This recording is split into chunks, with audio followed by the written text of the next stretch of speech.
ምን ይላል ቅዱስ ጳውሎስ? ለእግዚአብሔር አገልግሎት አጨዋችሁ ይላል። ለአገልግሎት መምህራን፣ ሊቃውንት፣ መነኮሳት፣ ባይታውያን ይታጫሉ። ለምን? ለአገልግሎት ይታጫሉ የሚለው ይተረጉማል።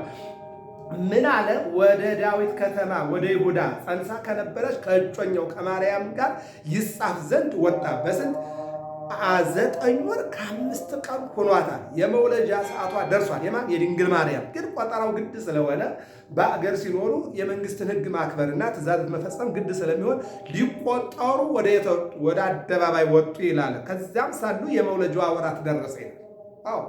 የሚገርመው ነገር ከኋላ የሚከተለው ከፊት የሚጓዘው ሕዝብ በጣም ቁጥሩ ብዙ ነው። ሁሉም ተቆጥሮ ለመምጣት በዚህን ጊዜ እሷ ያም ከኋላ ያለውም ይገፋታል፣ ከፊት ያለውም ደግሞ መንገዱን እንቅፋት ይሆናታል። በዚህ ውስጥ ላይ ግን በውስጧ አምላክን ይዛ አምላክን ጸንሳ ይልቁንም የመውለጃ ሰዓቱ ደርሶ በዚህን ጊዜ ይላል የበኩር ልጇንም የምትወልድበት ሰዓት ስለደረሰ አረጋዊ ዮሴፍ ጻድቅ ዮሴፍን መውለጃ ሰዓቴ አሁን ነውና ስለደረሰ እነሆ ቦታ ፈልግ ደንብ ብዬ የምወልድበት አለችና ጠየቀችው። ይህን ግን አስቀድማ ታውቅ ነበረ። ለመጽሐፍ ቅዱስ ቅርብ ስለነበረች ሩቅ ስላልነበረች እመቤታችን ዕንባቆም የጻፈውን ትንቢት አይተዋለች። ምንድን ነበር እሱ? በማእከለ ክልኤ እንስሳ ርኢኩከ፣ በበረት ውስጥ አየሁህ።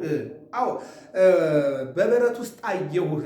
ቀኑ በደረሰ ጊዜ በዮሴፍና በሰሎሜ በመላእክትና በእረኞች በብሉይ ኪዳንና በአዲስ ኪዳን በቤተልሔም አየሁ። ቀራንዮ ደግሞ በዮሴፍና በኒቆዲሞስ፣ ቀራንዮ በጥጦስና በዳከርስ አየሁ የሚለውን ቃል አስቀድማ ታውቀው ስለነበረ ቦታ ፈልግ አለችው። ታውቃለች እኮ ስትለው የከብቶች ግርግም አለ ለአንቺ ግን አይመጥንም የለም ሲላት እሱ ነው የምወልድበት አለችና ወደ በረቱ ገባችና ምን አለ? የበኩር ልጇንም ወለደች። በመጠቅለያም ጠቀለለችው። በእንግዶች ማረፊያ ስፍራ ስላልነበራቸው በግርግም አስተኛቸው። በዚያም ምድር መንጋቸውን በሌሊት ሲጠብቁ በሜዳ ያደሩ እረኞች ነበሩ።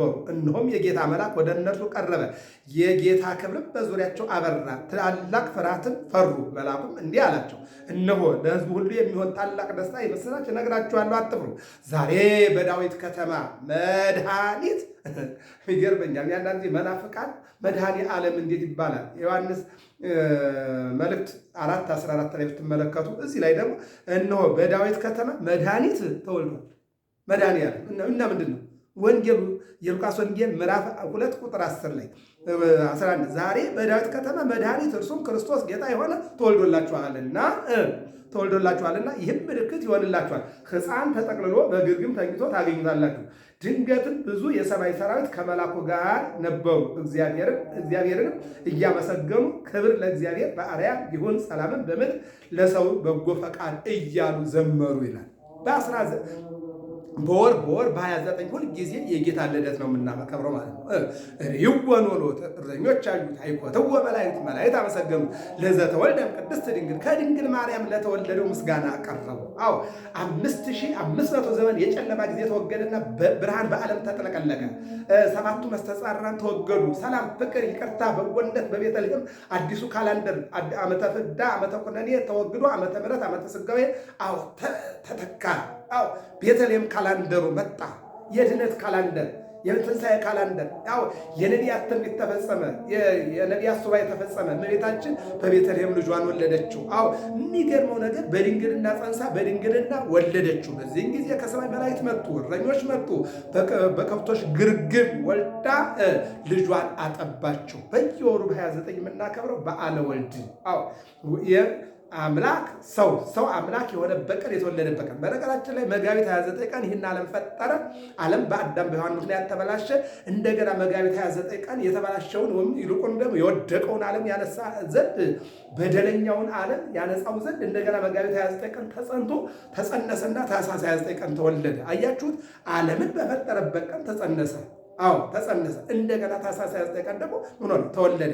መጋቢት 27 ቀን ተሰቅሎ ዓለምን አዳነ። ይህንን ነው የሚነግረን ማለት ነው። ስለዚህ ምን ይላል? መላእክትም ከእርሱ ተለይተው ወደ ሰማይ በወጡ ጊዜ እረኞች እርስ በርሳቸው እንግዲህ እስከ ቤተልሔም ድረስ እንሂድ፣ እግዚአብሔርም የገለጠልንን ይህንን የሆነውን ነገር እንተባባሉ። ፈጥነው መጡ። ማርያምና ዮሴፍን ሕፃኑን በግርግም ተኝቶ አገኙት። ክብርና ምስጋና ለአምላካችን ነው። ይህን የኢትዮጵያ ኦርቶዶክስ ተዋሕዶ ቤተክርስቲያን ስብከት ምንድን ነው ያለው? ፈጥነው መጡ። ማርያምንና ዮሴፍን ሕፃኑንም በግርግም ተኝቶ አገኙት።